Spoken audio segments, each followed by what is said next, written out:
दोस्तों नमस्कार, जय श्री कृष्णा, जय श्री राधे। दोस्तों आज हम बात करेंगे ज्योतिष में युवराज माने जाने वाले ग्रह बुध की। बुध आपकी जन्म कुंडली में शुभ है या अशुभ है, ये कैसे जान सकते हैं?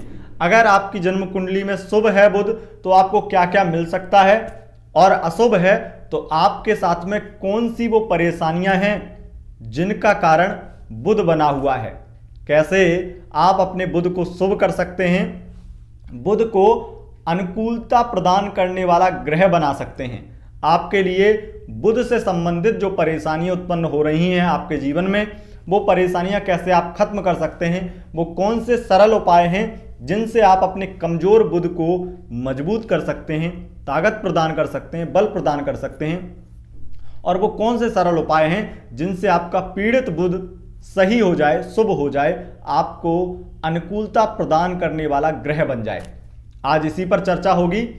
सरल उपाय भी जानेंगे, लेकिन उससे पहले हम ये जानेंगे कि आखिर आवश्यकता क्या है, आखिर जरूरत क्या है कि बुध को शुभ किया जाए। और बुध शुभ हो जाएगा तो क्या मिल जाएगा, क्या परेशानियां दूर हो जाएंगी, आज इसी पर चर्चा करते हैं। पहले दोस्तों सबसे पहले आपको पता होना चाहिए कि बुध बुद्धि का कारक है, और जितने भी बौद्धिक कार्य होते हैं, लगभग सभी क्षेत्रों में बौद्धिक कार्य होते हैं, सभी क्षेत्रों में बुद्धि की आवश्यकता होती है, क्योंकि बिना बुद्धि के तो कुछ भी नहीं कर सकते हैं। बिना बुद्धि के तो व्यक्ति पैदल हो जाता है, पागल हो जाता है। इसीलिए बुध की आपकी जन्म कुंडली में अच्छी स्थिति होना बहुत जरूरी है। बुध अगर देखा जाए तो वाणी का भी कारक है और व्यापार का भी कारक है। अगर बुध आपके शुभ हो जाएंगे तो आप अच्छी मार्केटिंग कर सकते हैं। जिनकी कुंडली में बुध शुभ होता है वो अच्छे सेल्समैन होते हैं, मार्केटिंग उनकी बहुत अच्छी होती है, व्यापार बहुत अच्छा चलता है, और वो बहुत ज़्यादा माइंडेड व्यक्ति होते हैं। वो ज़्यादा पढ़े लिखे नहीं होते हैं, डिग्रियों में भले ही पढ़े लिखे ना हो, भले ही डिग्रियों में ना पढ़े लिखे हों। जितने बड़े बड़े बिजनेसमैन देखेंगे आप पुराने, वो डिग्रियों में ज़्यादा पढ़े लिखे नहीं हैं, लेकिन उनका बुध इतना पावरफुल है, इतना स्ट्रांग है कि वो जब बोलते हैं तो लोग उन्हें सुनने के लिए तरसते हैं। जब वो व्यापार करते हैं तो उन्हें लोग आइडियल मानते हैं और उनसे सीखते हैं। वो अच्छे व्यापारी बन जाते हैं और बहुत अच्छा बिजनेस चलाते हैं। अगर आपकी कुंडली में बुध शुभ है तो IAS PCS ये एग्जाम्स आप आराम से क्लियर कर सकते हैं, और अगर बुध अशुभ है तो आपको IAS PCS ये बड़े बड़े अधिकारी रैंक की जो जॉब हैं, सिविल सेवा खास करके, आपको आसानी से प्राप्त नहीं हो सकती है। 50% चांस तो बुध की कमजोर या पीड़ित अवस्था से ही कम हो जाते हैं। अगर आपके बुध अच्छे हो जाएं तो आपको एक अच्छा लेखक, अच्छा पत्रकार, अच्छा ज्योतिषी बना सकते हैं। अगर बुध आपके अच्छे हैं तो आप जब बोलते हैं तो लोग आपको सुनते ही रहते हैं। आप देखते होंगे जिनकी कुंडली में बुध अच्छी अवस्था में है, लगता है उनसे बातें करते ही रहें। जब एक अच्छा सेल्समैन, जब वो बोलता है कि वो अपनी प्रोडक्ट की क्वालिटी गिनाता है, तो हम उसे सुनते रहते हैं और प्रभावित हो जाते हैं और तुरंत ही वो वस्तु खरीद लेते हैं। क्यों होता है ऐसा?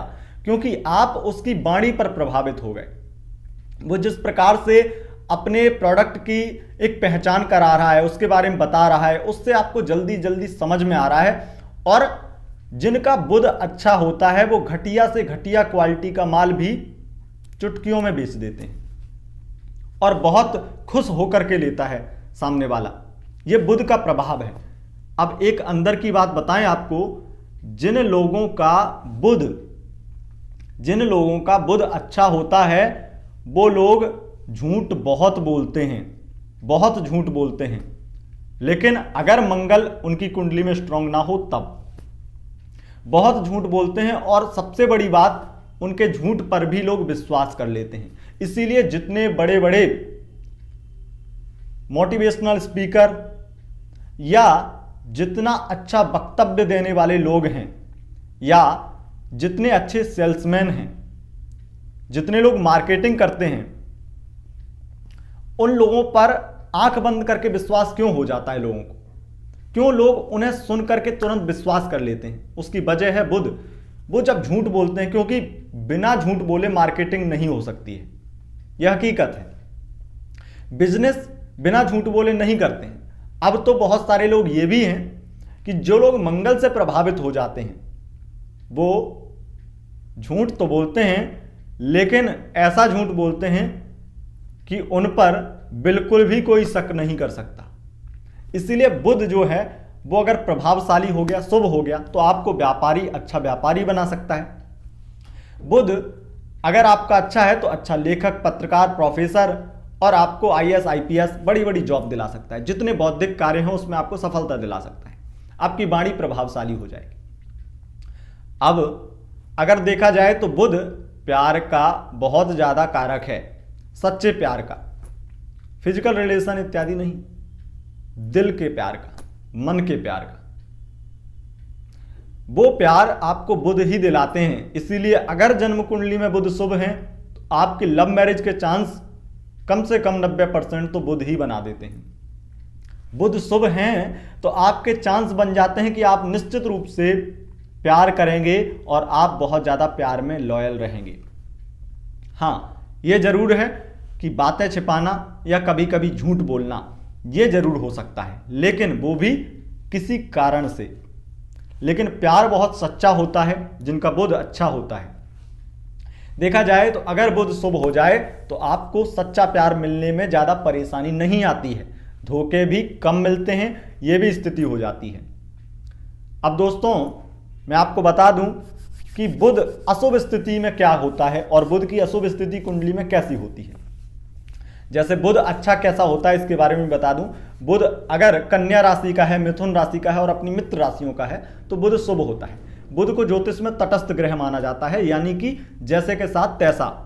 अगर आज बुध से प्रभावित व्यक्ति मेरे पास में बैठा है तो मेरी हाँ में हाँ मिलाएगा, और कल दूसरी जगह जाएगा तो उसकी हाँ में हाँ मिलाएगा। आज मेरे पाले में है तो मेरी बटेगा और कल दूसरे के पाले में जाएगा तो उसकी बटेगा। कह सकते हैं बिना तरीका लोटा होता है। मतलब बुध से प्रभावित व्यक्ति कभी भी किसी का नहीं होता है। जिसके पास में लाठी उसी की भैंस, ये बुध से प्रभावित व्यक्ति के पास होता है। बुध कन्या राशि में उच्च राशि के माने जाते हैं और अपने मूल त्रिकोण राशि के भी और स्वराशि के भी। दोस्तों अब अशुभ स्थिति के बारे में बात कर लेते हैं। अशुभ स्थिति जो जन्म कुंडली में बुध की बनती है वो नीच राशि में बनती है, शत्रु राशि में बनती है। नीच राशि मीन राशि होती है। मीन राशि में अगर बुध है तो नीच का है। अगर नीच भंग राजयोग नहीं बना है तब आपके लिए बुध अशुभ है। और अशुभ होकर के क्या कर सकता है आपके लिए? अशुभ होकर के अगर राहु के साथ में बुध है तो आपके साथ में इन्फेक्शन, एलर्जी आपके बॉडी पर निश्चित ही, स्किन इन्फेक्शन इत्यादि आपको बार बार होता रहेगा। बुध की महादशा, अंतरदशा, राहु के अंतरदशा, महादशा, प्रत्यंतर में होता रहेगा।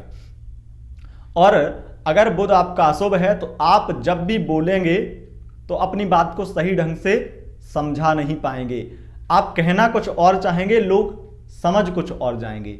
जिनका बुध नीच का होता है या खराब होता है, पीड़ित होता है, ऐसे व्यक्ति जल्दी रिलेशनशिप को बिगाड़ लेते हैं केवल गलत फहमियों की वजह से। अगर बुध अच्छा नहीं है तो आप कुछ बोलेंगे, लोग कुछ समझेंगे।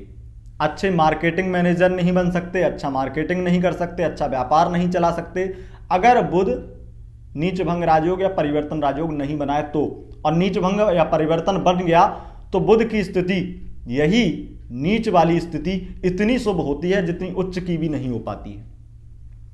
इसीलिए बुध को समझना बहुत जरूरी है। बुध तटस्थ ग्रह है और यह भी है कि नीच भंग राजयोग नहीं भी बने तब बुध बैठे किसके साथ में, इस पर भी डिपेंड करता है। अगर बुध सूर्य के साथ में बैठ जाएं, बुध अगर शुक्र के साथ में बैठ जाएं तो नीच अवस्था में भी बहुत अच्छा फल दे देते हैं। अब दोस्तों यहां पर मैं आपको बहुत बहुत बारीकी से एक बात बताना चाहूंगा कि यहां पर बुध की जो स्थिति है वो इतनी ज्यादा खराब नहीं होती अन्य ग्रहों के मुताबिक। अन्य ग्रहों के मुकाबले मैं आपको बताऊं, मैंने बहुत सारे कुंडलियों में अध्ययन किया है और ये चीज अनुभव की है कि बुध नीच का होने के बावजूद भी उतना गलत फल नहीं देता है जितना और ग्रह नीच के होने के बावजूद देते हैं। तो अब अगर आपका बुध खराब है तो आपको आईपीएस, आईएएस बनने में परेशानी, प्रोफेसर बनने में परेशानी, लेखक बनने में परेशानी, राइटर बनने में परेशानी, आपको पत्रकार बनने में परेशानी, हर क्षेत्र में परेशानी आएगी और एक जगह टिक नहीं पाएंगे। जॉब आपकी डगमगाती रहेगी और रिलेशनशिप की स्थिति में डगमगाती रहेंगी, बहुत ज़्यादा परेशानियां बनती रहेंगी। इसीलिए और दूसरी बात, आपको सच्चा प्यार कभी नहीं मिल सकता अगर बुध आपका खराब है। लव मैरिज की तो बात ही छोड़िए, प्यार भी नहीं मिल सकता। अब दोस्तों उपाय जानते हैं, कौन से वह उपाय हैं जिन्हें करके आप अपने बुध को शुभ कर सकते हैं, मजबूत कर सकते हैं। अगर आपका बुध कमजोर है, उच्च का है, स्वराशि का है, पर डिग्री में कम है, सड़बल में बली नहीं है, तब आप बुध का रत्न धारण कर सकते हैं। बुध का रत्न पन्ना धारण कर सकते हैं और उपरत्न ओनेक्स भी धारण कर सकते हैं। लेकिन अगर बुध अशुभ है तो आपको ये उपाय करने चाहिए।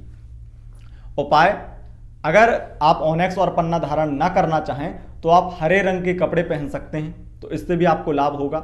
और हमेशा भगवान विष्णु की पूजा करें, गणेश जी की आराधना करें, इससे भी आपको लाभ होगा।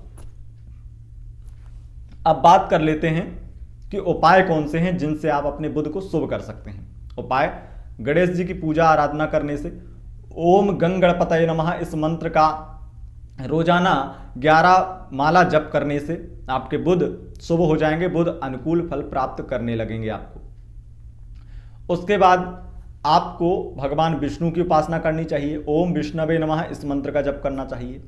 भगवान विष्णु को यानी कि ठाकुर जी को, बांके बिहारी को आप रोजाना 5 तुलसी के पत्ते, तुलसी दल अर्पित करें रोजाना, इससे भी आपका बुध शुभ होगा। गणेश जी को हर बुधवार के दिन दूर्वा अर्पित करें, 21 दूर्वा अर्पित करें, इससे भी आपका बुध शुभ होगा। उसके साथ साथ 5 पान के पत्ते गंगा नदी में या किसी भी नदी में प्रवाहित करें हर बुधवार के दिन। उस पर अगर कपूर जलाकर रखें तब भी बहुत अच्छी बात है, या दीपक कुछ रखें, जिससे कि आपको जल्दी से जल्दी बुध शुभ होता दिखेगा और बुध के अनुकूल फल प्राप्त होंगे। उसके साथ साथ आप महिला हैं, हरी चूड़ियों का प्रयोग करें, हरी चूड़ियां पहने, इससे भी आपका बुध शुभ होगा। उसके साथ साथ हरी बिंदी लगाएं, इससे भी आपका बुध शुभ होगा। और देखा जाए तो बुध के मंत्रों का जप कर सकते हैं। अगर आपको शिक्षा में तरक्की चाहिए और अपने माइंड को डाइवर्ट नहीं होने देना है, अपने अंदर समझ विकसित करनी है और अच्छी जॉब पानी है, बैंक सेक्टर में खास करके बैंकिंग का भी कारक होता है, मैनेजमेंट का कारक होता है बुध, तो इन चीज़ों में अगर सफलता प्राप्त करनी है तो आपको बुध को शुभ करना चाहिए और इन उपायों को करना चाहिए। ये सरल उपाय आपके जीवन में खुशियां लेकर आएंगे, बुध को शुभ बनाएंगे। दोस्तों आशा करते हैं आपको वीडियो पसंद आया होगा। पसंद आए तो इस वीडियो को लाइक करें, शेयर करें और चैनल पर पहली बार आए हैं तो चैनल को सब्सक्राइब करके बेल आइकन प्रेस करें। बहुत बहुत धन्यवाद, नमस्कार।